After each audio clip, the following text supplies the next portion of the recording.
quebrando pau aí em casa? Estamos brigando aqui. Então, Tá. não, coisa boa. Casal que briga unido permanece unido. Ai, ai. Família que briga não acaba nunca. Ai, menino, nós se mata aqui. Isso é saudável. Ai, ai. Quem mais? Será que tem mais alguém aí? Nosso amigo aqui, que eu não sei qual é o nome, saiu. Era o Douglas. O Douglas. Então, bora lá, galerinha. Vamos lá, aula de vocês hoje. Usem, abusem. Tá gravando, já começou a aula já.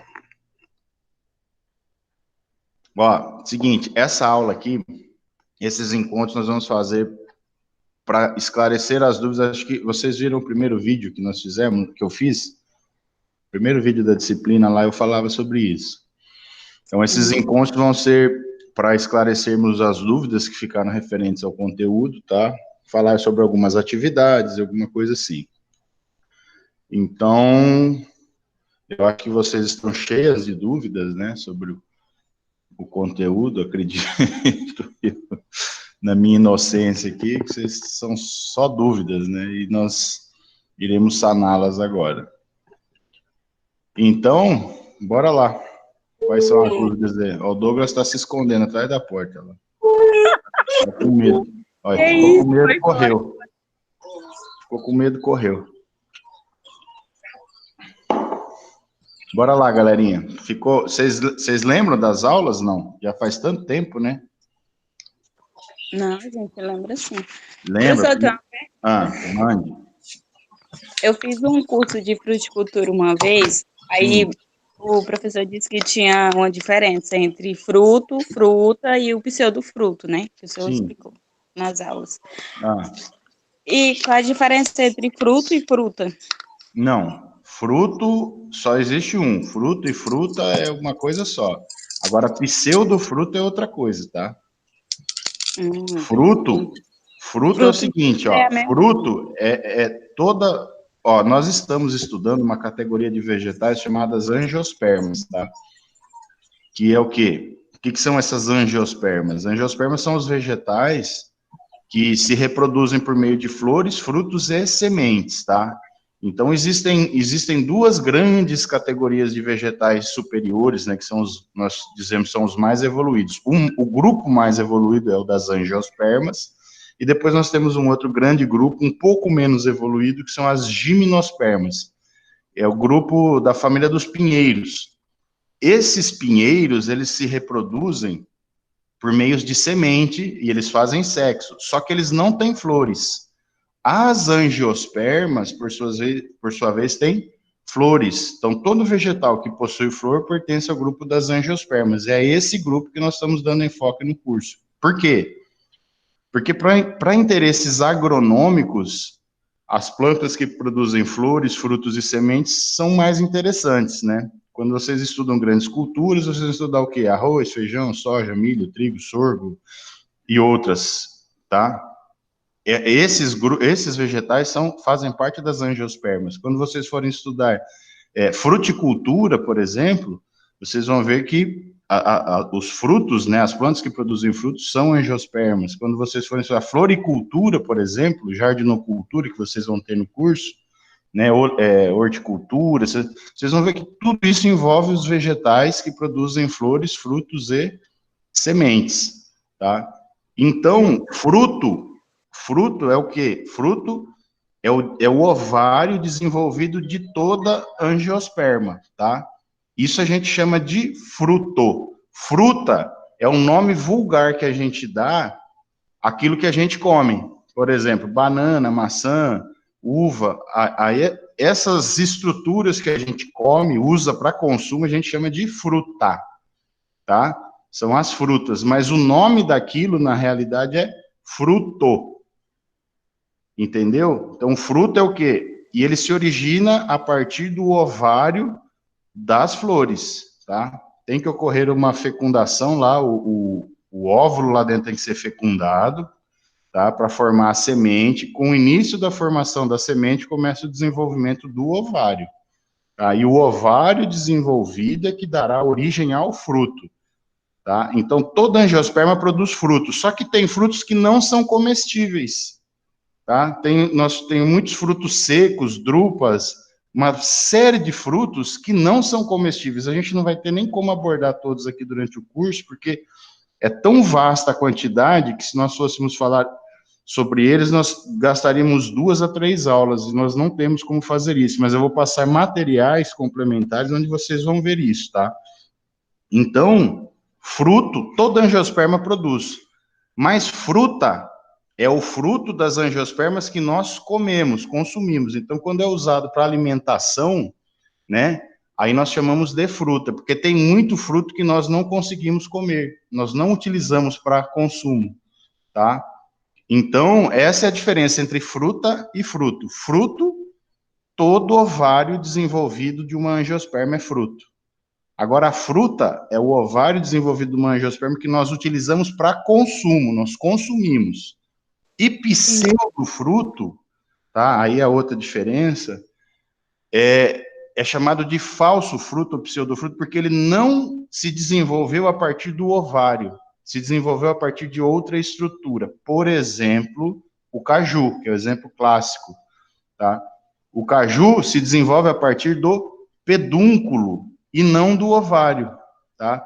O ovário é onde contém a semente. Então, quando você chupa um caju, você pega o caju no pé lá e você vai consumir o caju, você vai perceber que aquela parte que você consome não tem semente lá dentro. A semente está onde? Na castanha do caju. Então, a castanha do caju é o fruto verdadeiro, tá? Aquela parte do caju que você consome, aquilo era o pedúnculo que se modificou. Então, eu chamo aquilo de pseudofruto, porque eu consumo, mas não é o fruto verdadeiro, porque não se desenvolveu a partir do ovário, porque não contém semente dentro. Tá? O fruto verdadeiro contém semente dentro, porque é dentro do ovário, tá? Que está, deixa eu aceitar aqui, é dentro do ovário que está sendo desenvolvida as sementes. Então, essa é a diferença de um e do outro. Fruto é todo ovário desenvolvido de uma angiosperma, de uma flor de uma angiosperma. Só ocorre esse desenvolvimento depois que ocorre a fecundação do óvulo.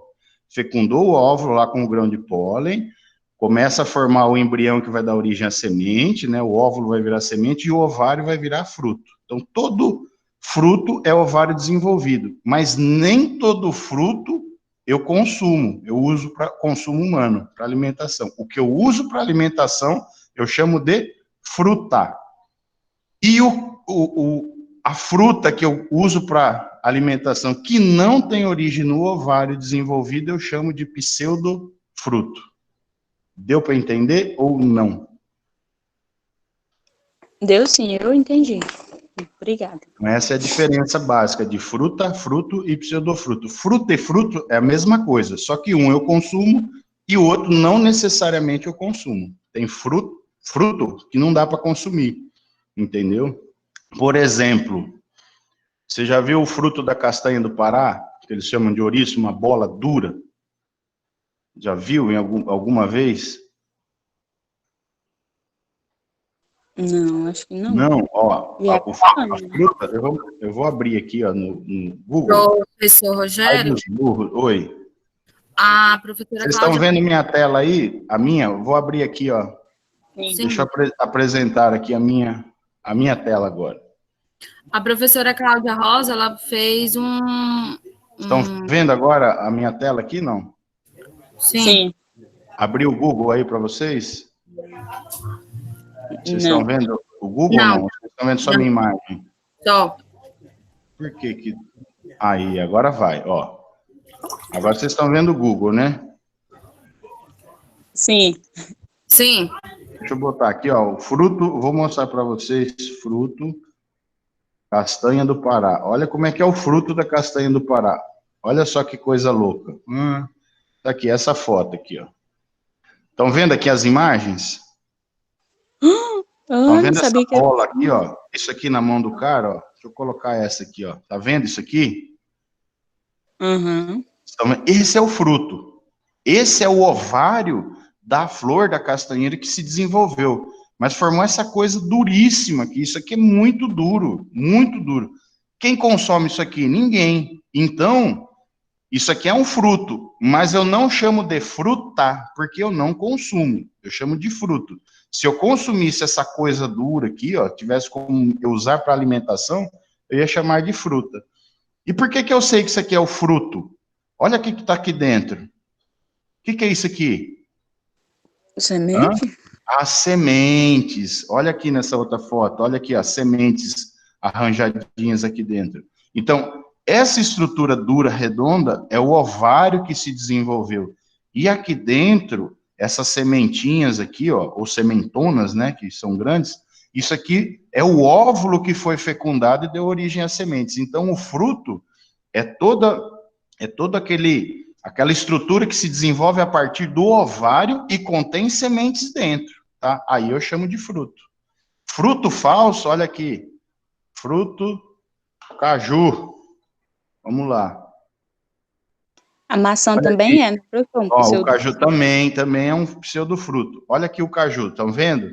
Essa coisa avermelhada, que tem o suco de polpa macia, adocicada e tal, o que é isso aqui? Isso aqui é o pedúnculo. Vocês lembram que é o pedúnculo, não? Deixa eu colocar aqui, ó, no pai dos burros. Pedúnculo floral. Bem na aula eu mostro para vocês, na estrutura das flores. Olha aqui o que é o pedúnculo. Aqui, ó. Opa, deixa eu voltar aqui. Abrir numa nova... Deixa eu achar uma imagem grande aqui, ó. Eu tenho ela bem aqui, eu estou dando bobeira. Deixa eu ir lá na aula. Onde é que estão as flores? Flores, flores. Aqui, ó. Estão vendo aqui a flor? Deixa eu botar aqui, ó. Abriu agora. Estão vendo essa flor aqui? Hein? Sim. Alô? Estão vendo essa? Deixa eu voltar na outra, no anterior está até melhor, ó. Ó. Tá vendo essa estrutura aqui, ó? Isso aqui chama pedúnculo. É isso daqui que virou aquele fruto do caju lá, ó. Isso daqui. Não o ovário é isso aqui, ó. Esse é o ovário. Esse aqui, quando desenvolve e dentro dele existe o óvulo, é isso aqui que vai formar o fruto. No caso do caju, quem desenvolveu e ficou vermelho, cheio de suco, foi isso daqui, ó. Tá? Então eu chamo isso aqui de pseudofruto. Ele é um falso fruto, tá? Que ele não é o fruto verdadeiro. O fruto verdadeiro é formado a partir do ovário e contém a semente dentro. A semente é o óvulo fecundado, tá? Então, vamos voltar à tela aqui. Então, pessoal, a diferença de fruto para pseudofruto é essa. Essa estrutura aqui é o pedúnculo. O fruto, na verdade, é isso aqui, ó. Por que esse aqui é o fruto, professor? Porque esse aqui é o ovário que se desenvolveu e é aqui dentro que está a semente. Não tem semente aqui dentro, ó. A semente está aqui. O ovário é isso daqui que desenvolveu, não essa estrutura aqui, ó. Essa estrutura é o pedúnculo. Deu para entender, então, a diferença de fruta, fruto e pseudofruto? Deu sim, eu e entendi. O que a professora Cláudia falou que você ia falar, eu acabei te interrompendo para explicar aqui.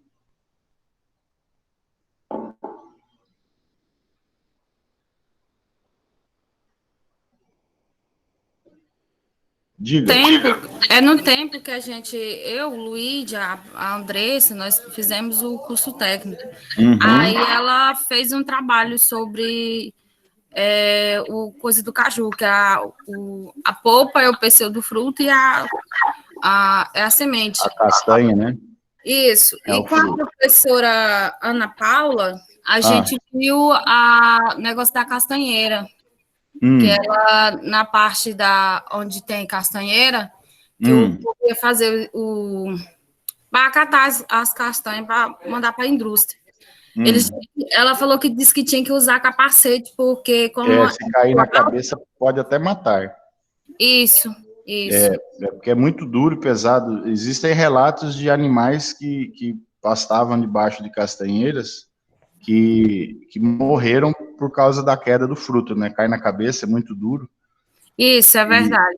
Existem esses relatos, né? Eu acredito que seja verdade, porque realmente fruto é muito duro, tem frutos desses bem grandes, quase do tamanho de uma bola de futebol, os frutos maiores, imagina, uma árvore, tem castanhas que chega a 40, 50 metros de altura, a 50 metros de altura caiu uma coisa dessa na cabeça, caixão e vela preta, né?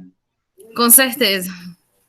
Então vamos lá, pessoal, quais as outras dúvidas? Vocês lembram que a primeira aula eu falei sobre algumas características das células vegetais, lembram disso? Eu apresentei a célula vegetal, que tem estruturas que só tem nela, né? Típicas dela. Parede celular, embora fungos também tenham, tá? Mas ela é muito mais evidente nos vegetais. Eu falei sobre o que mais? Vacúolos, que só tem aonde? Nas células vegetais. Que mais que eu falei? Cloroplastos, que só tem nas células vegetais, embora algumas bactérias também tenham, tá? Que mais? Parede celular. Isso, que mais? Lembra da função de cada uma? Para que serve cada uma? O vácuo central. Lembra ou não? Disso? Por que é importante, por exemplo, a parede celular, né, nos vegetais? Por que é importante eu entender um pouco? Eu mostrei, tinha umas imagens aqui, ó, pessoal. Vamos voltar lá, ó. Umas imagenzinhas aqui, ó. Eu mostro, vamos lá, na parede celular. Ele por dar consistência. Protege a célula, né? Ó, olha aqui essa imagem, né? Nessa imagem nós temos aqui a composição da parede celular, como ela é composta. Nós temos as fibras de celulose, hemicelulose e as pectinas, que são esses fiozinhos que amarram essas fibras de celulose e hemicelulose, tá? E depois uma outra substância que é depositada aqui, dependendo da idade do vegetal e do tipo do vegetal, que é a lignina, que aí é como se fosse um cimento que amarra tudo, isso aqui endurece, fica muito rígido, tá? Então... Opa, o troço está até funcionando aqui sem... Olha que coisa louca. O troço está apresentando sozinho o negócio aqui. Está parecendo um apontador aqui. Então, qual é a função disso daqui, ó? Isso aqui é que protege tudo que tem dentro ali na célula, entendeu? Tudo que tem lá dentro está protegido por essa estrutura aqui. Isso aqui serve de sustentação para o vegetal, tá? Quanto mais alto, quanto mais espesso, quanto maior a massa que o vegetal suporta, mais grossa e mais espessa, mais densa tem que ser essa parede, mais rígida tem que ser. Imagine uma árvore de 100 metros de altura com uma parede celular molinha. Como é que atinge 100 metros de altura? Nunca, né? Começa a crescer e vai dobrando no chão, caindo. Então isso aqui, a parede celular é muito importante para o vegetal, porque é ela que mantém o vegetal rígido, em pé, entendeu? E a composição química dela varia de vegetal para vegetal. Quem é da roça, quem tem contato com a roça, com o mato, que está sempre em fazenda, sabe. Quando o fazendeiro vai fazer uma cerca, alguma coisa, ele procura sempre madeiras densas, madeiras que duram muito tempo no chão para fazer as estacas das cercas. O que essas madeiras têm diferente de outras? Que tem algumas madeiras, se eu colocar ali no chão, ela apodrece em 1, 2, 3 anos. Existem madeiras que duram séculos enterradas no chão. Por exemplo, a aroeira e o Gonçalo Alves, que são as mais duradouras que nós temos na nossa região. A cidade de Goiás, a cidade de Goiás, lá no estado de Goiás, Pirinópolis, tem casas já com quase 300 anos de idade, que estão de pé, construídas com barro, tá? Mas a estrutura dessas casas é toda de madeira. Que madeira? Aroeira, que eles utilizaram aroeira. Então, as casas ainda estão em pé e as madeiras intactas. Tem madeiras lá com 300 anos de idade, enterradas, que o cupim, a broca, o fungo e a bactéria não conseguiram deteriorar, tá lá. Entendeu? Duram muito tempo. O que tem de diferente dessas madeiras para uma outra madeira qualquer? Né? A parede celular dessas madeiras é muito mais espessa e rígida, com a lignina que existe nela, é uma lignina muito mais resistente, tá? Não se decompõe fácil. Então, isso tem a ver com a parede celular, a rigidez do vegetal, né, do material produzido, é com a parede celular, mas não com a celulose, tá, Luigi? Não é a celulose nem a hemicelulose. Tem a ver com a lignina, tá? Que é uma substância que é depositada na parede celular à medida que o xilema vai morrendo, tá? O xilema é um tecido praticamente morto. Existem algumas células vivas, que são as células companheiras ali, que tem uma função de auxiliar aquelas células do xilema. Mas o xilema em si são células que não têm membrana plasmática ali dentro. E aquela parede celular dessas vasos condutores do xilema, das células que formam os vasos condutores, ela é permeável. Toda a parede celular é permeável, ela é como se fosse um tecido, uma trama de tecido, tá? E você torna aquele tecido impermeável à medida que você deposita substâncias ali que vão tapando os buracos que existem, aquelas frestas que existem entre as fibras. E que substância é depositada? Lignina, ceras, algum tipo de pectina, algumas proteínas, uma série de substâncias. Mas a que confere resistência e dureza, tá, é a lignina. Então, as células do xilema de vegetais grandes, de grande porte, são impregnadas de lignina, tá? Por isso que essas árvores grandes, de grande porte, têm a madeira mais dura, tá, do que os arbustos, essas árvores de pequeno porte, porque a parede celular precisa ser mais rígida. E essas madeiras, geralmente, que são utilizadas para construção civil, para construção de cerco, uma série de coisas, para madeiramento de telhado, que são as madeiras mais duráveis, tá? Isso tem a ver com a parede celular, beleza? Qual era a outra estrutura que nós falamos?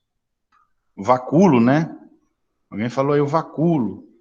Qual é a função do vacúolo, vocês lembram? Deixa eu abaixar o WhatsApp aqui. Lembram da função do vacúolo? A função do vacúolo é armazenamento de água, de compostos. Isso. E tem e para que serve isso aí numa planta, né? Para evitar que... Oi? Beatriz? Para cuidar. Ixi, tem um show de palmas aí para quem quer. Que é isso? Ah, só podia ser a malandragem com show de palmas lá. Olha a cara dele. Bora? Para que serve o vacúolo, pessoal? Para armazenar água, substâncias. Onde é que serve isso? Onde é que... Ele atua no controle osmótico. Isso. Quem está batendo palmas aí? Não entendi isso, não. Da onde está vindo isso aqui? Vocês estão ouvindo isso, não? Eu estou ouvindo. É algum malandro aí, com treta. Hein? No controle osmótico. Vocês têm ideia para que serve esse controle osmótico, não? Para evitar que a célula se rompa? Para evitar ou reduzir a perda de água das células. Para evitar. Imaginem o seguinte, a planta está num local, de repente a chuva cessa, diminui a disponibilidade de água, né? Vai diminuindo a quantidade de água disponível para ela, o solo vai ficando seco, a atmosfera vai ficando seca, e essa planta tem que sobreviver e absorver água. As células que estão ali dentro precisam de água para sobreviver, está cheio de água dentro da célula. Como é que ela faz para absorver a água?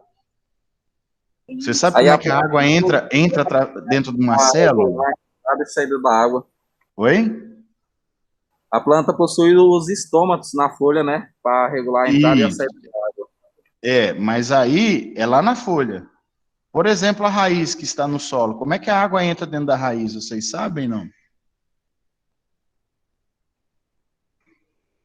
Eu vou falar na fisiologia, mas eu já vou adiantar para vocês. A água entra dentro da célula, sempre a água se movimenta para dentro e para fora de uma célula por um negócio chamado osmose. Osmose, vocês já viram isso em algum momento no colégio de vocês. Osmose, tá? Sim. Que é o quê? É o movimento da água determinado pela diferença de concentração de íons, solutos, sais, proteínas e outras coisas. É a diferença de concentração de substâncias. Agora eu vou falar uma coisa para vocês que provavelmente a maioria de vocês aprendeu osmose errado, tá? Os professores, infelizmente, do ensino médio ensinam de forma errada. Eles dizem que a água vai do local que tem maior concentração para o local de menor. A água. Na verdade, é o contrário. A água se movimenta... Mais concentrado. Oi? É do gradiente menos concentrado para o mais concentrado. Exatamente. A água se movimenta por um gradiente de concentração de sais, solutos, íons, tá? Moléculas solúveis, moléculas que interagem com água. Então, osmose é o seguinte, tu tem ali uma célula, existe uma membrana ao redor dela. Aquela membrana nós chamamos de membrana semipermeável. O que é semipermeável? Passa alguma coisa e outras coisas não passam. O que passa por ela com facilidade? Água. Água passa com facilidade. Sais, algumas substâncias, íons, algumas moléculas não. Então, aquela célula é como se fosse uma peneira. A parede, a membrana, é como se fosse uma peneira. A água passa, mas outras substâncias não. Quando eu encho do lado de dentro da célula dessas substâncias, tá? Essas substâncias começam a atrair a água que está ao redor. Quando elas atraem a água para ela, a água que está do lado de fora passa por essa membrana com facilidade. E a água vem de fora para dentro da célula. Tá? Então, o vacúolo funciona assim, pessoal. Ao redor do vacúolo tem uma membrana, tá? Chamada tonoplasto, que é como se fosse essa peneira. Então, o vacúolo concentra substâncias lá dentro que atraem a água para dentro do vacúolo.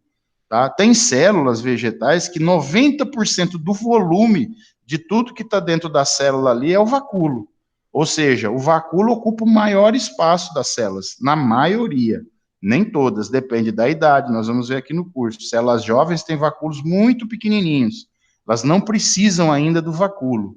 Tá? Mas as células mais adultas, células de raízes, algumas células especializadas, células, por exemplo, nós vamos ver mais adiante de parênquimas de preenchimento, células de alguns frutos, frutos carnosos, frutos com muito suco, né? Melancia, melão, laranja, limão. O vacúolo é gigante. E como é que a água fica ali dentro? Como é que a água entra? Como é que esse fruto enche de água? Através do potencial osmótico, que é o quê? Ali dentro do vacúolo se acumulam substâncias que sugam a água que está ao redor. Quando suga a água ali, ó, o vacúolo se enche. Na raiz, é isso que acontece. O vacúolo das células da raiz estão cheios de sais, proteínas, íons, tá? Açúcares, que fazem o quê? Atraem a água do solo. A solução do solo, aquela água que está lá perto da raiz, é atraída para dentro das células das raízes.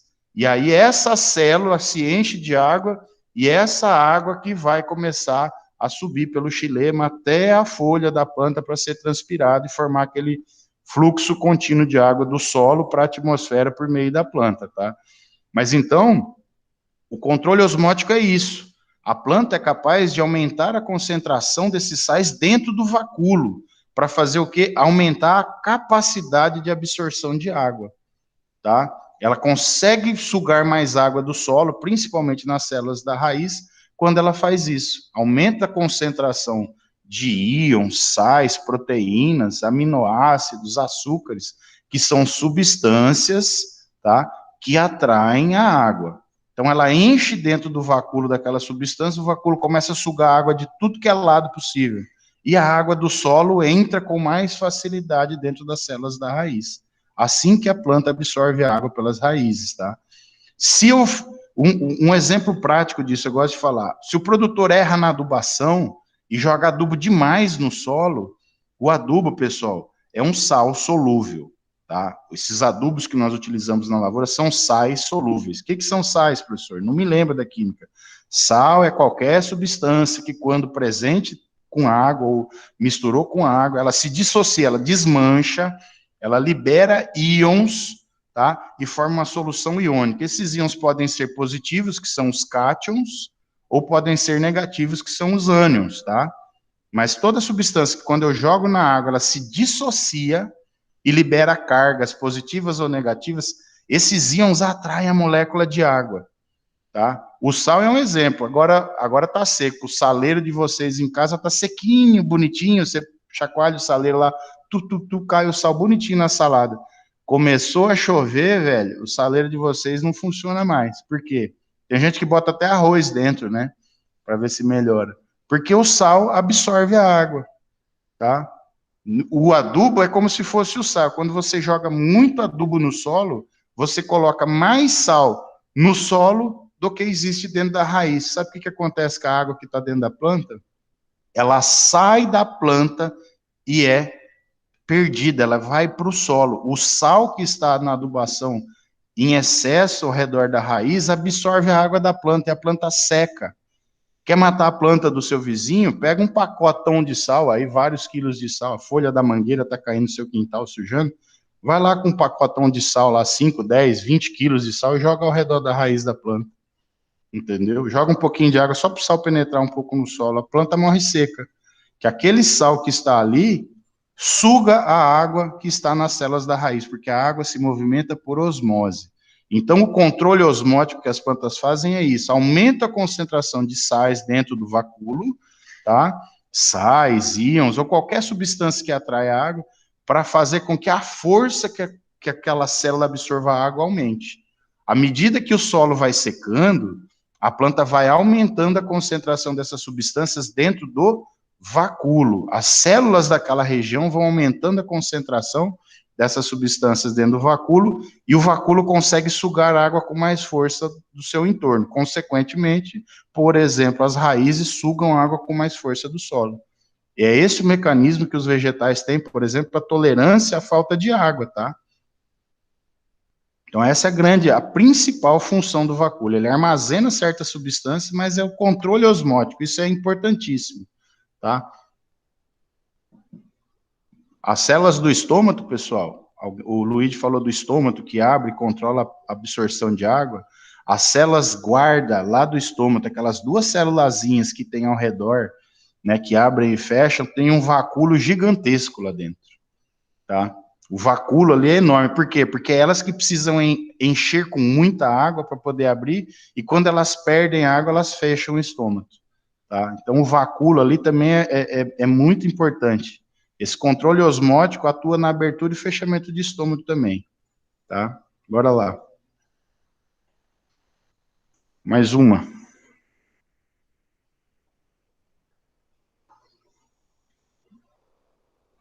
Bora, galera. Ninguém mais? Que beleza. Professor, quando tem o excesso de água, é chamado de plasmoptise, né? Isso. A parede celular, ó, a membrana celular é mole. Ela é maleável, ela se movimenta, tá? Se ela absorver, se aumentar tanta concentração de sal dentro dela, ela vai absorver tanta água que no momento ela se rasgaria, porque não ia suportar a quantidade de água lá dentro. A parede celular é que não deixa a membrana se romper, porque ela absorve água até um certo volume. A partir dali, a parede não deixa mais encher de água ali dentro. E aí a membrana não se rompe, tá? Isso aí vocês vão entender bem na irrigação, que é assim que a planta sai do chamado ponto de murcha. Ela enche uma célula, tem tanta água dentro daquela célula que ela expulsa a água por umas estruturazinhas, umas perfurações, que ligam uma célula a outra, que liga a membrana de uma a outra, chamado plasmodesmos, é outra estrutura que eu falei aí, ó. A água sai por esses plasmodesmos e enche a célula vizinha, e assim vai enchendo de uma, até sair da raiz e chegar lá na folha da árvore. Durante o dia, na seca, sob estresse hídrico, a planta murcha, perde a água, fecha os estômatos e fica murcha. À noite, tá? A planta consegue se reidratar e amanhece com a folha bonita, expandida, cheia de água, tá? Como isso? Porque a célula se enche de água, a parede celular não deixa a membrana se expandir a partir daquele volume, tá? Não tem mais como encher de água lá dentro, que a parede celular não deixa, e essa água é expulsa para outra célula. Aí enche a célula vizinha, que também se enche e manda água para outra. E aí as células da ponta da raiz começam a ficar cheias de água, a raiz vai ficando cheia de água e a água sendo expulsa para a célula mais próxima. E a água começa a subir lentamente pelo caule lá, enchendo o xilema, tá? Cai no xilema e vai subindo, até chegar nas folhas, tá? E quando se enche tanto de água, às vezes é tanta água que tem dentro, e à noite o estômago está fechado, isso ocorre principalmente à noite, o estômago está fechado, a planta está tão cheia de água, porque tem tanta água entrando por osmose, que ela começa a ter que perder essa água, porque não cabe mais água dentro dela, a parede celular não deixa aumentar o volume de água. Aí ela derrama essa água pelas folhas, umas estruturazinhas chamadas hidatódios, que eu também mostrei para vocês aqui, ó. Cadê ela? Tá na segunda apresentação. Cadê folhas? Folhas, aqui, ó. Nessa imagem bem aqui, ó. Estão vendo? Deixa eu botar ela aqui, ó. É a última imagem da apresentação aqui, ó. Aqui, ó, estão vendo essa imagem? Isso aqui é quando tem tanta água dentro da planta que ela não... É como se ela fosse explodir se absorvesse mais, mas ela continua absorvendo porque o vacúolo está cheio de sal e absorvendo água, e essa água tem que ser expulsa. Aí ela sai na ponta da folha, lá em cima do vegetal, ó, nessas gotículas aqui, ó, na pontinha das nervuras das folhas aqui tem um lugarzinho que ela consegue derramar essa água em excesso, tá? Isso aqui é chamado de gutação, tá? Isso não ocorre em árvores grandes, pessoal, só em vegetais até 4, 5 metros de altura. A partir daí, já torna fisicamente impossível isso acontecer. Plantas pequenas é muito comum você ver isso, tá? Muito comum. Isso aqui é uma foto do morangueiro, uma planta rasteira. Muito comum. O morangueiro tem essas estruturas bem desenvolvidas. É a planta mais fácil que você vê essa gutação aqui, tá? Isso tem a ver com o quê? Controle osmótico, com a entrada de água, aumenta a concentração de íons, de sais, açúcares, proteínas, né? Faz com que a água entre, e aí ela enche, a membrana chega num ponto, encosta na parede celular, não tem mais como absorver água, e empurra para as vizinhas, e a água assim vai subindo da raiz até a folha das plantas. Bora lá.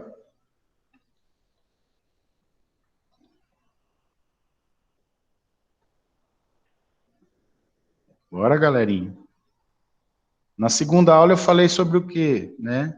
Sobre as estruturas das angiospermas, né? Quais são as estruturas dos vegetais das angiospermas? Lembram?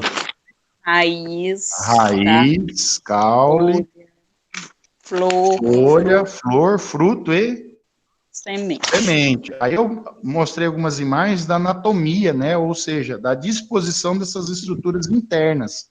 Como é por dentro o vegetal. Lembram disso? Aí falei da raiz. Olha aqui a raiz. Vamos comentar rapidinho. Existem essas diferenças, essas diferentes regiões da raiz. O que eu acho que é importante vocês saberem aqui, ó. Ó, temos uma regiãozinha chamada de coifa. O que está aqui na região da coifa? Zona meristemática. Eu vou falar sobre meristemas nas próximas aulas. O que é esses meristemas? Vou dar uma adiantada. É onde ocorre a divisão celular, é por onde o vegetal cresce. O vegetal cresce pelas pontas, tá? É nos meristemas que ocorre a multiplicação celular e o vegetal adquire tamanho. Se alguém vir aqui nessa raizinha, ó, e cortar fora a ponta da coifa, sabe o que acontece com ela? Para de crescer, não cresce mais, porque eu retirei a zona meristemática. Ó, uma informação importante para vocês, agronômica. Semente. A sementinha tem um embriãozinho dentro dela lá, que vocês viram lá na frente, que tem uma região chamada radícula e uma região chamada hipocótilo, né, ou epicótilo, aliás, epicótilo, onde tem um meristeminha que a gente chama de gêmula, que dá origem à parte aérea, e a radícula dá origem à parte subterrânea, que são as raízes.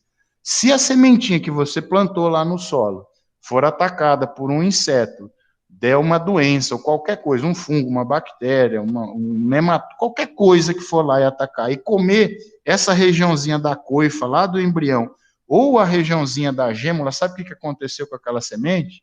É perdida, porque ali não vai mais crescer nem raiz, nem a parte aérea, tá? Vegetal, plântula nova, tá emergindo do solo, tá formando a plantinha, tá novinha, vem um inseto e corta o caule num determinado ponto, tá?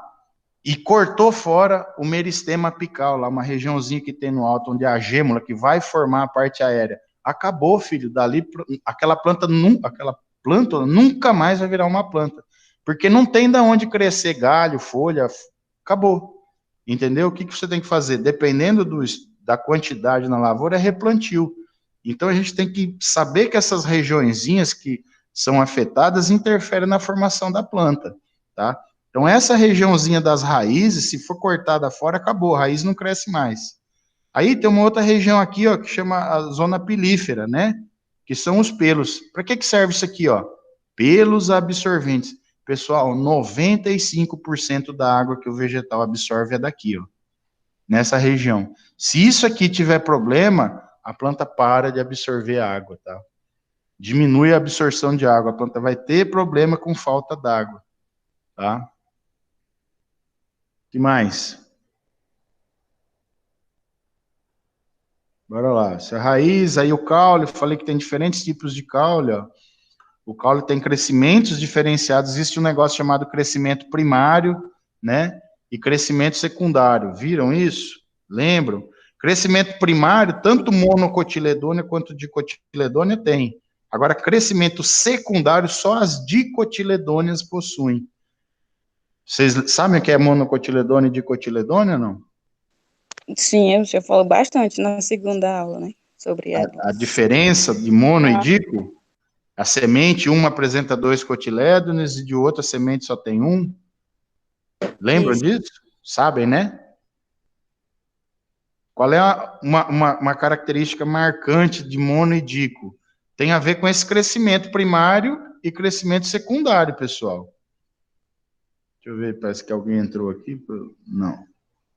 O que tem esse crescimento a ver com mono e dico? Vou mostrar para vocês agora. Monocotiledôneas, pessoal, em geral, exceto as arecáceas, que são as palmeiras, tá? E a família dos bambus, eu não me lembro agora se é bambusácea, alguma coisa assim, exceto essas duas, as monocotiledôneas são todas plantas de pequeno porte. Por que pequeno porte? Porque esse crescimento primário aqui, pessoal, não permite com que o vegetal atinja grandes alturas. Não permite que os vegetais atinjam troncos grossos, entendeu?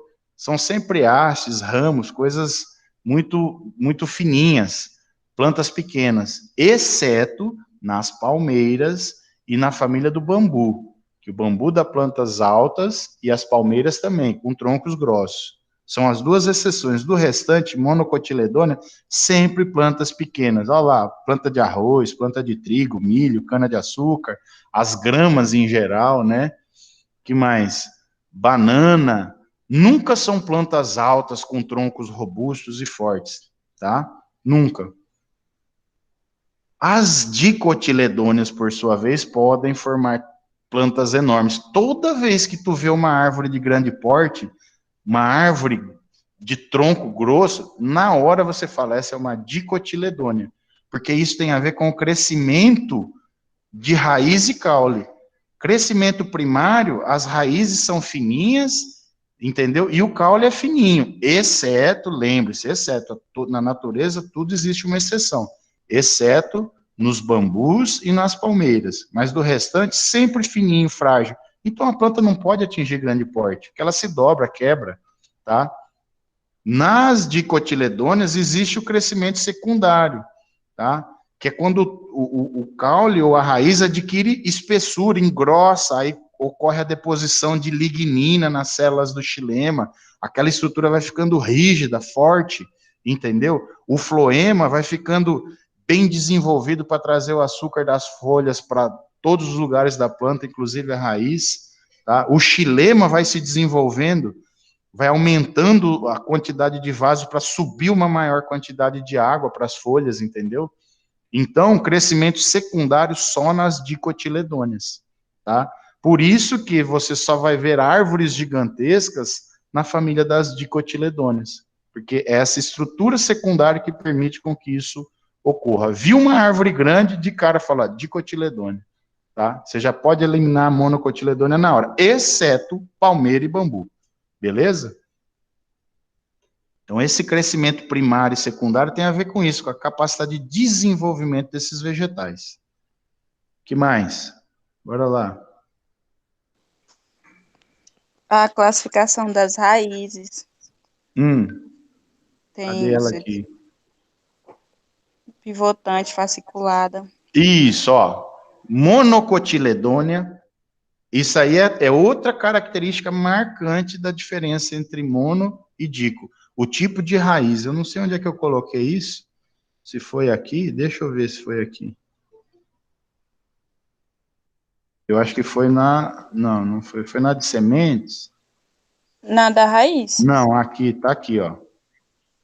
Ó, essa foto aqui que vocês estão vendo, eu tenho, que planta vocês acham que é essa? É pequenininha, né? É mono ou dicotiledônea?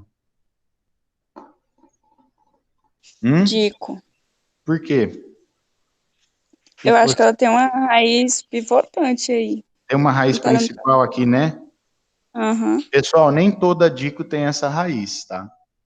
O que diferencia dicotiledônea e monocotiledônea é o desenvolvimento da raiz, não a presença da raiz pivotante. A maioria das árvores, pessoal, essa raiz aqui se perde, morre o meristema e ela nem se forma. Mas você vai ver que existe diferença entre as raízes. As raízes engrossam, você vai ter raízes extremamente grossas e raízes extremamente finas no mesmo vegetal, na mesma raiz. Uma parte é grossa, por que uma parte é grossa? Porque ocorre o crescimento secundário, a raiz se engrossa. Então, dicotiledônea, você vai ter raízes muito grossas e raízes muito finas na raiz da mesma planta, tá? A ponta é fininha e à medida que ela vai chegando perto do caule, ela vai engrossando.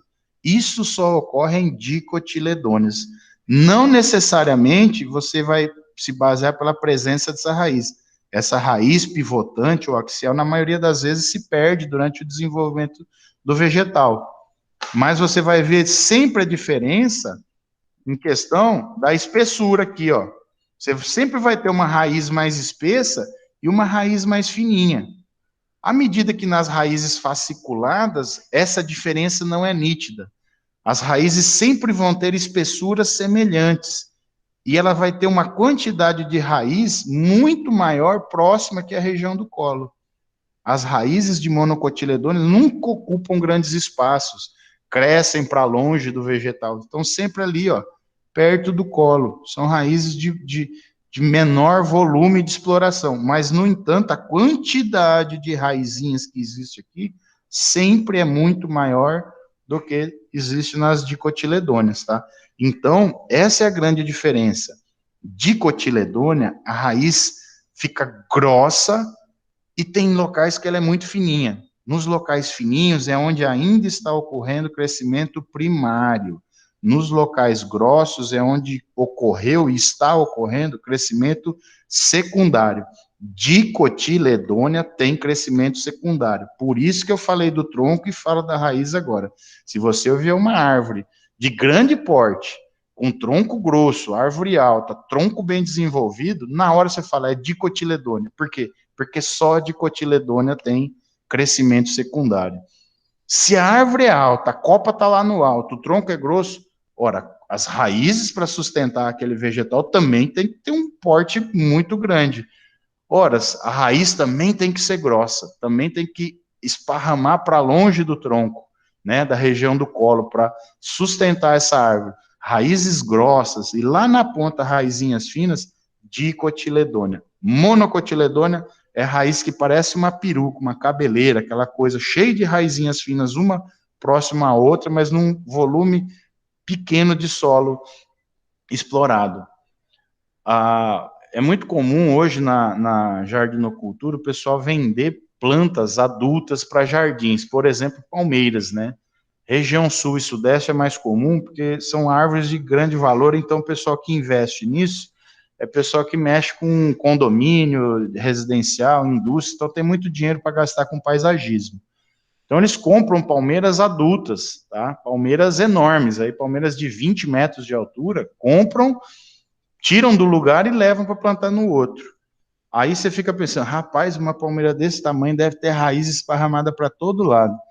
Aí quando tu vai ver o tamanho da raiz das palmeiras, você fica assustado, é uma bolinha. Não dá mais de que 1,5 metro de diâmetro ao redor do colo da planta.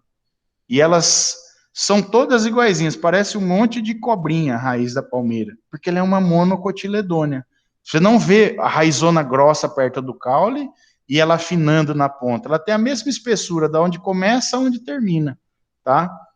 Porque é monocotiledônea. Quando alguém vai lá e derruba uma toceira de bambu, se alguém já viu arrancar uma toceira de bambu, taboca, que seja, você vai ver que as raízes dela não tem essa diferença, começa grossona e vai afinando na ponta. Elas têm uma espessura muito semelhante, não é muito grossa perto do caule e fina lá na ponta. A espessura dela é muito semelhante em todo o comprimento da raiz, características de monocotiledôneas, tá? Bora lá. Bora, galerinha.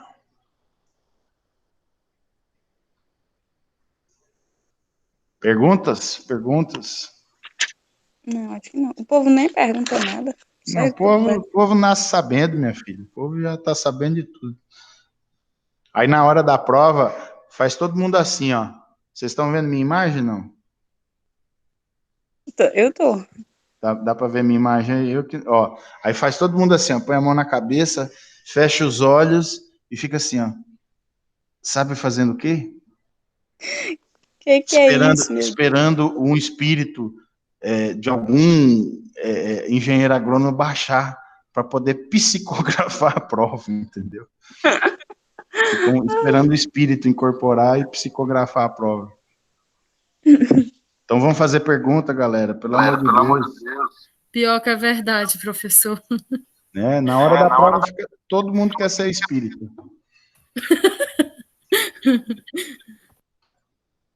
Bora, perguntas? Vamos lá. O que mais que eu falei na segunda aula? Falei sobre todos esses órgãos, tá?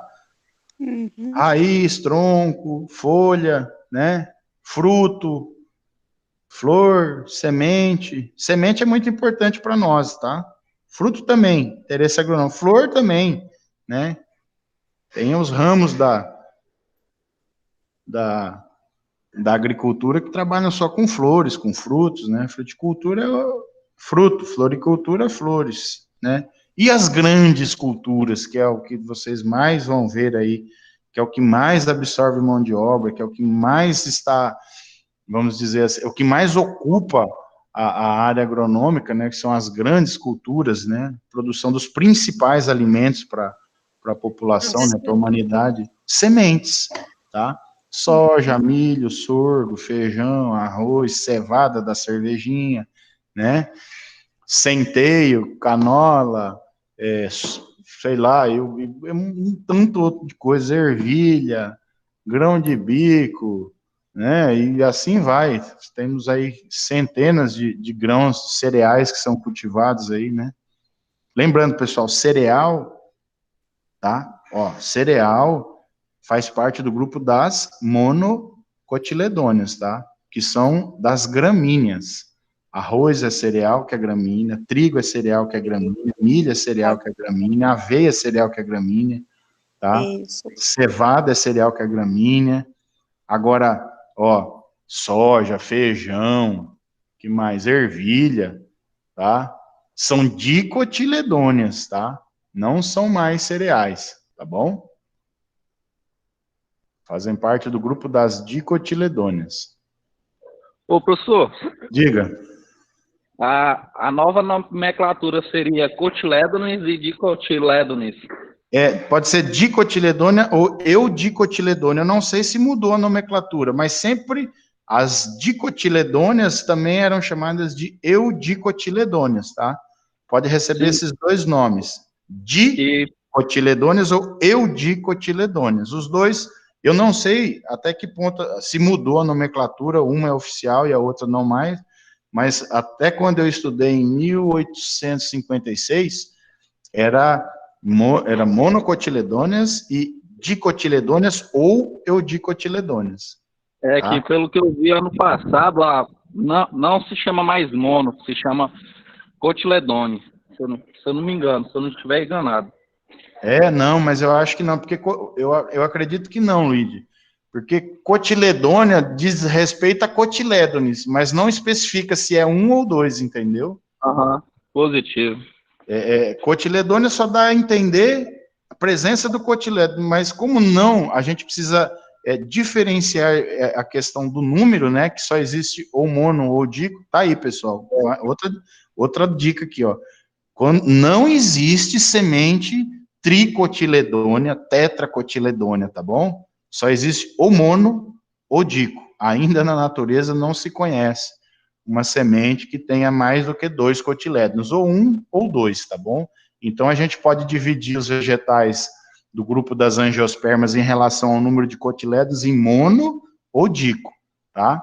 As monocotiledôneas são as principais plantas utilizadas para alimentação humana.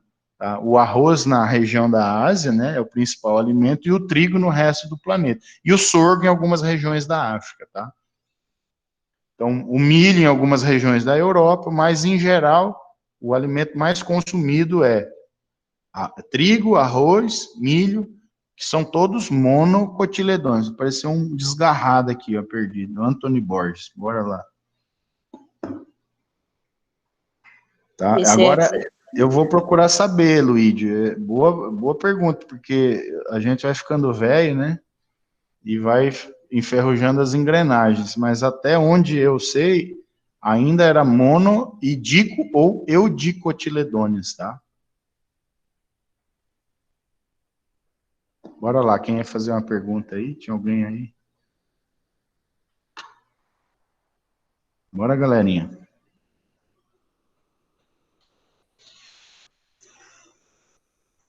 Viviane, sabe tudo, né, Viviane? Professor, teve uma parte da aula que o senhor explicou sobre raízes. Sim. Dependendo da altura da planta, toda a planta assim que ela tem uma altura, vamos supor assim, de 20, 30 metros, ela tem as raízes em formato de tábua? Não. Algumas plantas, tá? Alguns vegetais formam essas estruturas que nós chamamos de tabulares, tá? Que auxiliam na sustentação, mas não são todas. Por exemplo, existem vegetais de grandes alturas, né? Todo mundo conhece eucalipto, acho que todo mundo já viu uma planta de eucalipto, tá? Sim, sim. Eucalipto é a árvore mais alta que existe no planeta, tá? Já existem relatos de um eucalipto gigantes na Austrália que tinha 112 metros de altura. Foi a árvore mais alta que existiu no planeta. Eles não têm raízes tabulares. Que raiz tabular é essa aqui, ó. Quando eu mostro para vocês aqui, ó. Onde é que está isso? Na verdade, não são raízes, são caules, tá? É o caule tabular, que não é a raiz. Está acima do solo. Onde é que eu coloquei isso? Não, é raiz. Deixa eu ver aqui, peraí. É tanta coisa na cabeça que a gente vai confundindo, peraí. Não posso... Isso, ó, aqui, ó. São raízes mesmo. Aqui, ó. Nessa imagem, né? Estão vendo a imagem? Isso aqui é a raiz que é a raiz mesmo se desenvolve e ela sai para cima do solo. Deixa eu achar uma imagem. Nem toda árvore de grande porte possui, mas em geral ocorre em árvores de grande porte, de copa com volume elevado, entendeu? Árvores muito pesadas. Agora tem árvores, por exemplo, o flamboyant, quem anda ali na beira da Lagoa da Confusão já deve ter visto. Tem uns 2 pés de flamboyant lá, que dá uma florzinha vermelha, aonde tem a antena da Claro não sei, ali perto da lagoa, tem uma esquina que tem uma antena de celular. Sabe onde eu tô falando, não? Naquela ruazinha que desce para as lanchonetezinhas lá da orla? onde tem a sorveteria, uma hamburgueria ali? Estão se localizando, não? Ali, pessoal,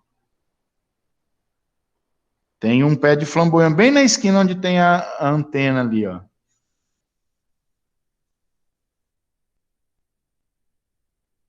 Deixa eu achar aqui, ó. Um flamboyant é típico. Deixa eu achar uma imagem aqui de uma flamboyant. Flambian não dá, né? Essa árvore aqui, ó. Esse é o flamboyant. Árvore muito bonita, usada para paisagismo, árvore africana. Essa é muito comum, as raízes dela serem assim, tá? Ó, aqui, ó, você vê até nessa imagem, não vai dar para abrir. Deixa eu ver se eu acho alguma aqui que mostra ela de perto. É muito comum essas raízes aqui, ó. Tá? Mas não nesse... Olha, se você vê a altura dessas árvores, nem todas são árvores muito altas, tá, pessoal? Nem todas. Mas, em geral, elas têm a copa bem avantajada, ó. Olha o tamanho da copa dessa árvore. Então, isso auxilia na sustentação da árvore, tá? Mas não necessariamente toda árvore de elevada altura tem essas raízes, tá? Entendi, professor, entendi agora. Bora lá, quem mais?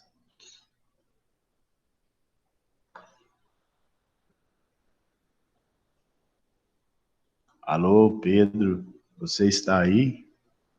Pedro? Eu tô igual no centro espírita aqui agora, sabendo quem é que está aqui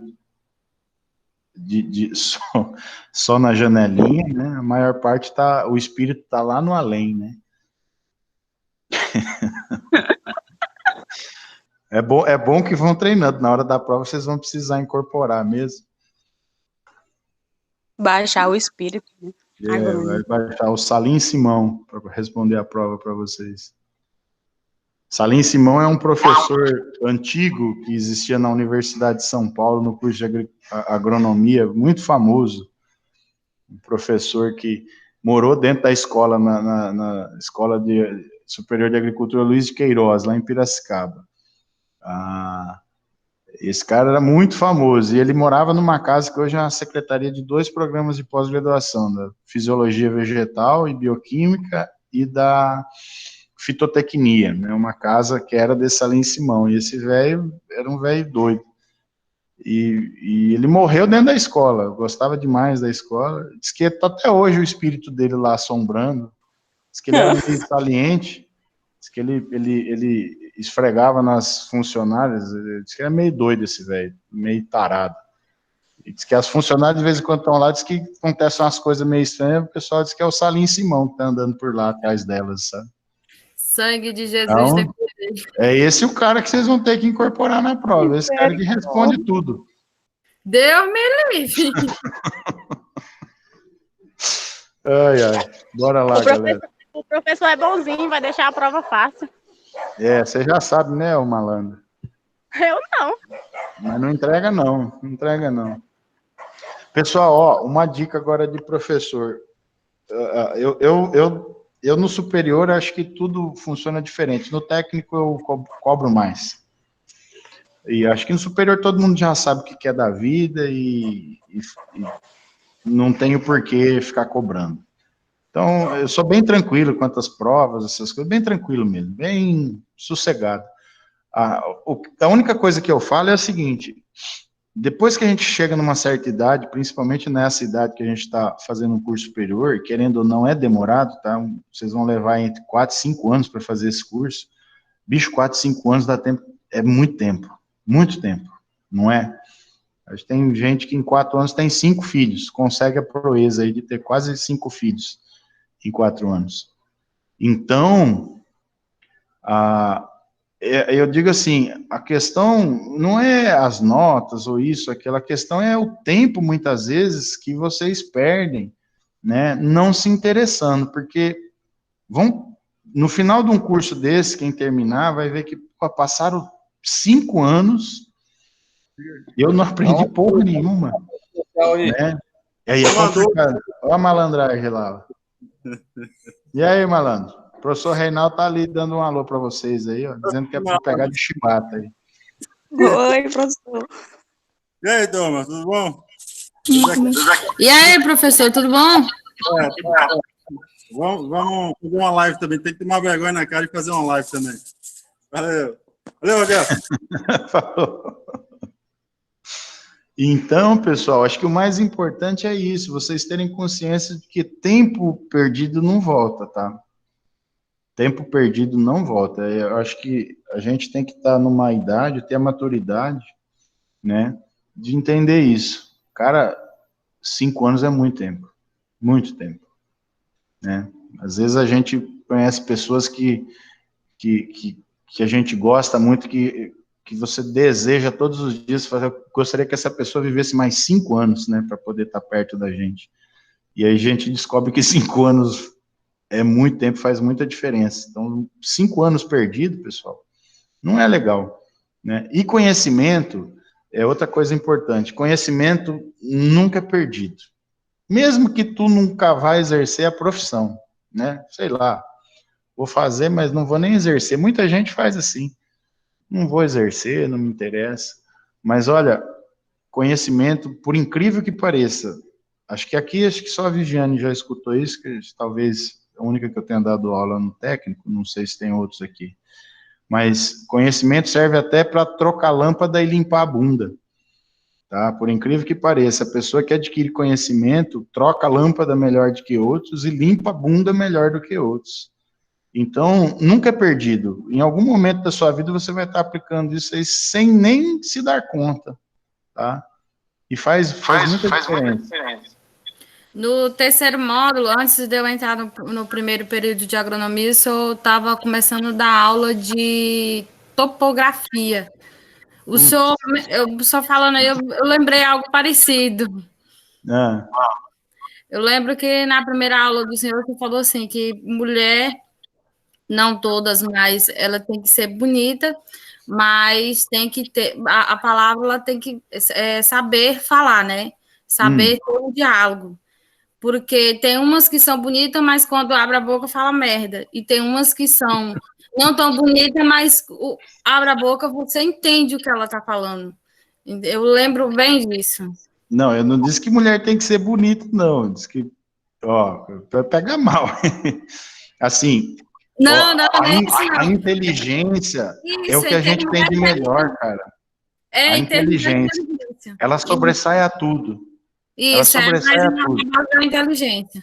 Sabe? A inteligência sobressai. A inteligência supera características físicas, supera limites físicos, mentais, uma série de coisas. A inteligência, a inteligência a gente desenvolve. Conhecimento é uma das formas de nós desenvolvermos ela. Eu estou falando tudo errado agora. Estou ficando Não. Tô nervoso. Não é isso, não. É em termos do... é porque eu entendi o que eu... No começo, sabe? Um ano atrás. Eu entendi o que o senhor queria dizer. Porque o tempo, é igual eu costumo dizer para os meus filhos. O tempo, quando você perde, é precioso. Aquilo que você perde não vai voltar. Entendeu? Então, eu questiono isso muito com os meus filhos.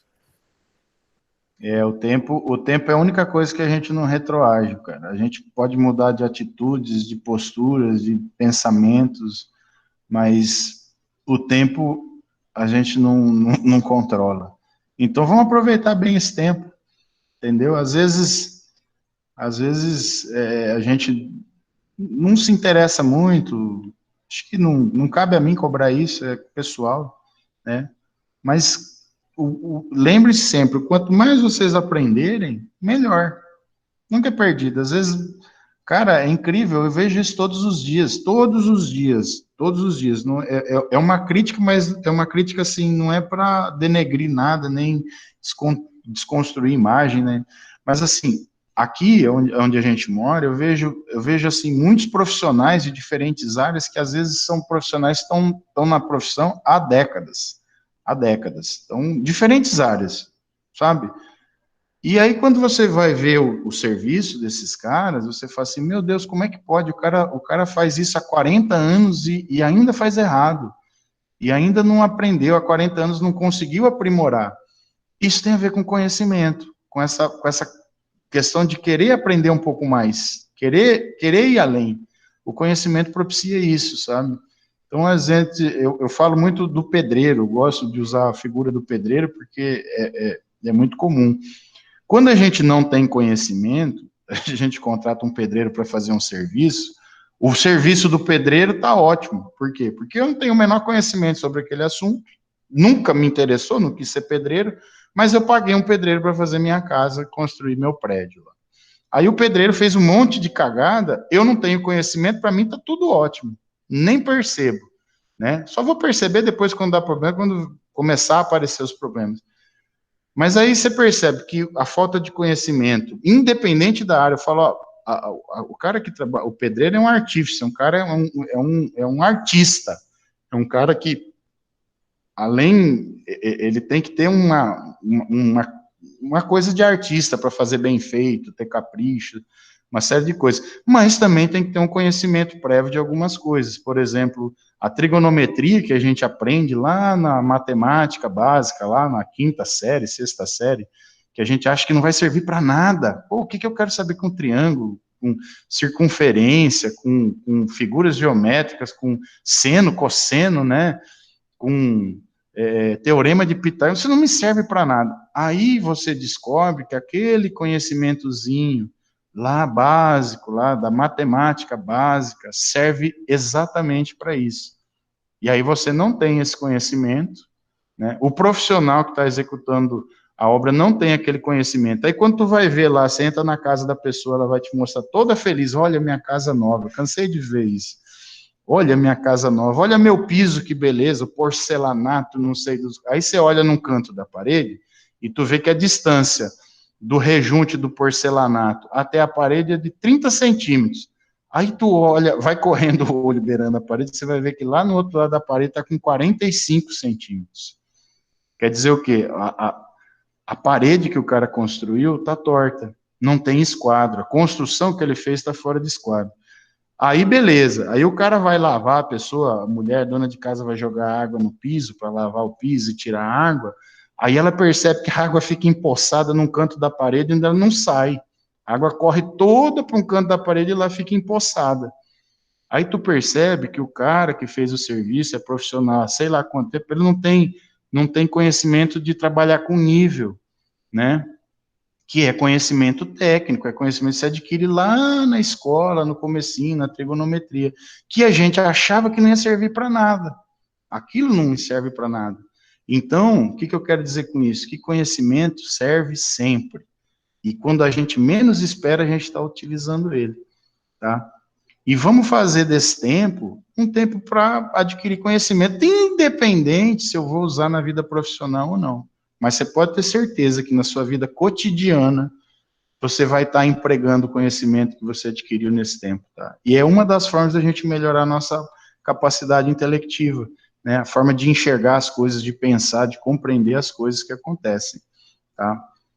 Aproveitando esse tempo. Então, era isso, acho que a aula de hoje, a gente fica por aqui. Eu sempre gosto de deixar essa mensagem nas minhas primeiras aulas, eu acho que isso é muito importante, para que vocês peguem esse negócio. Não vou usar, não, olha, eu tenho mais da metade da minha turma de colegas de turma, né, da minha turma da graduação, não exercem a profissão, mais da metade. Nem vão exercer nunca, né, eles nem querem saber da agronomia, fizeram o curso e tal, não precisaram exercer e tal, muitos não exercem, estão muito melhor do que a gente que exerce a profissão financeiramente, uma série de coisas, tá? Mas eu tenho certeza que eles utilizam em alguns momentos esse conhecimento que eles aprenderam, né?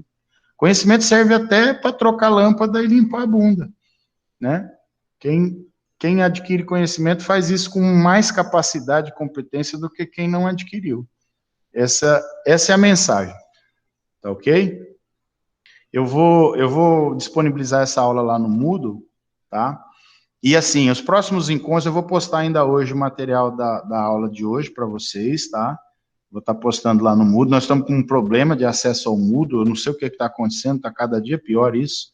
A Nortnet não está dando acesso, está complicado. Aqui na escola a gente não consegue, em casa não consegue, mas assim que eu conseguir, eu vou postar uma nova aula para vocês. Aí vocês, a partir de hoje, ó, fica a dica, vocês vão ver a aula lá, assistir as videoaulas, a apresentação, anotar num papelzinho, porque chega na hora, se a gente não anota, a gente esquece, né? Anota, tá? E aí na próxima aula vocês perguntam, eu vou lá na apresentação e a gente discute o assunto. Essa, como é a primeira aula, é mais para quebrar esse clima e tal, e a gente, quem não me conhece, sou eu aqui, tá? E a gente interagir mais, tá bom? Então façam isso, tá? Assim que eu conseguir o acesso ao Moodle, eu posto a aula de vocês, e não nessa, eu acho que essa semana que vem não, mas na outra nós faremos um outro encontro, tá bom? E eu vou preparar algumas atividades, vou postar para vocês, tá? Aí faça essas atividades que ajudam na nota, tá? Eu não sou, no técnico eu já fui muito carrasco. A Viviane acho que foi a única que me conheceu da fase carrasco. Hoje eu estou numa fase zen. Hoje cada um cuida da sua vida. Nós estamos no superior, cada um sabe o que quer, né? Então, eu só peço assim, quando tiver atividade, faça, porque ajuda na nota. Não que isso vai fazer grande diferença lá na frente, que eu sou bem bonzinho, tá? Mas façam por quê? Por vocês, não pela nota, pelo conceito, por o que seja, pelo conhecimento, tá bom?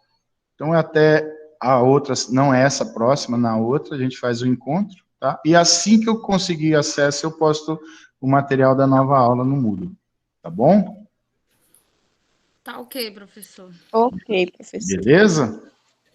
Tá bom, então. Tchau, tchau. A nossa aula, só lembrando, nossa aula sempre vai ter mais ou menos essa duração, tá? Em torno de 1 hora, demorou, essa aqui tá com 1h30, mas é porque ficou uns 15 minutos, 20 minutos esperando o pessoal, mais pessoas aparecerem, tá? Tá ok. Tá bom? Então, a gente fica por aqui, tá? Dúvidas vocês podem tirar no WhatsApp, tá? Lembrando que existe o grupo, né? Do WhatsApp da turma. Pode ir mandando dúvida lá quando a gente souber. Pode mandar no privado, tá? Às vezes a gente fica com vergonha de mandar uma pergunta no grupo, alguma coisa, medo de chacota, né? A galera que zoa. Eu sou do tempo da turma da zoação, se a gente falasse uma besteira lá, era zoado até perder o couro, né? Mas quem tiver esse receio, manda no privado, tá bom? E eu vou respondendo vocês, sempre tirando as dúvidas quando forem surgindo. Belezinha? Beleza. Então, pessoal, até mais para vocês. Oi? Beleza. Então, tá bom. Terminamos por aqui. Um abraço para vocês e até a próxima aula, se Deus quiser. Tá ok? Até, tchau. Até mais. Bom, tchau, professor. Tchau. Oi. Oi. Oi, é tchau ou é alguma coisa aí? O que é?